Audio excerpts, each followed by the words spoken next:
ইরানের বিরুদ্ধে চলমান সামরিক অভিযানে যুক্তরাষ্ট্রের ব্যয় নিয়ে ওয়াশিংটনে বাড়ছে প্রশ্ন। কয়েকটি মার্কিন গণমাধ্যমের প্রতিবেদনে বলা হয়েছে, যুদ্ধ পরিচালনায় প্রতিদিন প্রায় $1 বিলিয়ন থেকে $2 বিলিয়ন পর্যন্ত খরচ হতে পারে। তবে যুক্তরাষ্ট্রের প্রতিরক্ষা দফতর এখনো আনুষ্ঠানিকভাবে কোনো নির্দিষ্ট হিসাব প্রকাশ করেনি। ফলে প্রকৃত ব্যয়ের পরিমাণ নিয়ে রাজনৈতিক মহল ও বিশ্লেষকদের মধ্যে চলছে নানা আলোচনা।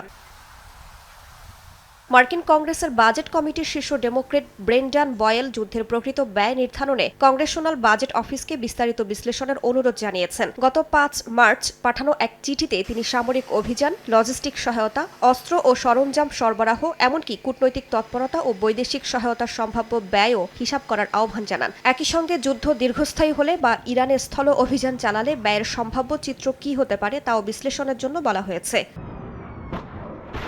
মার্কিন সংবাদ মাধ্যমগুলোর বিভিন্ন প্রতিবেদনে যুদ্ধের ব্যয়ের ভিন্ন ভিন্ন হিসাব উঠে এসেছে। নিউ ইয়র্ক টাইমস জানিয়েছে, যুদ্ধের প্রথম সপ্তাহেই যুক্তরাষ্ট্রের প্রায় $6 বিলিয়ন ব্যয় হয়েছে। অন্যদিকে কিছু কংগ্রেস সূত্র বলছে, প্রতিদিনের খরচ প্রায় $1 বিলিয়ন কাছাকাছি। আবার রাজনৈতিক সংবাদ মাধ্যম পলিটিকো জানিয়েছে, রিপাবলিকানদের মধ্যে আশঙ্কা রয়েছে দৈনিক ব্যয় হয়তো $2 বিলিয়ন কাছাকাছিও পৌঁছাতে পারে।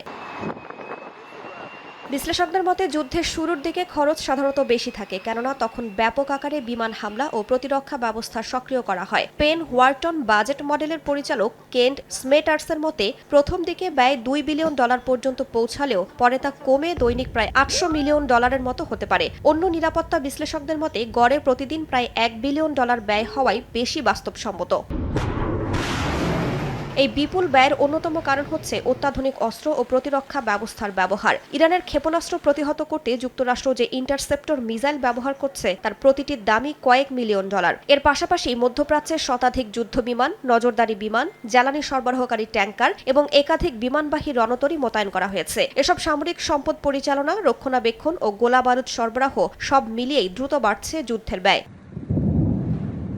বিশ্লেষকদের আশঙ্কা, যুদ্ধ দীর্ঘস্থায়ী হলে যুক্তরাষ্ট্রের মোট ব্যয় কয়েক দশক বিলিয়ন ডলার ছাড়িয়ে যেতে পারে। এরই মধ্যে কিছু অর্থনৈতিক মডেল বলছে, এই সংঘাতের সরাসরি সামরিক ব্যয়ই প্রায় $65 বিলিয়ন পৌঁছাতে পারে। ফলে কংগ্রেসের কাছ থেকে অতিরিক্ত অর্থ বরাদ্দের প্রয়োজন হতে পারে, যা যুক্তরাষ্ট্রের অভ্যন্তরীণ রাজনীতিতে নতুন বিতর্কের জন্ম দিতে পারে, বিশেষ করে মধ্যবর্তী নির্বাচনের আগে।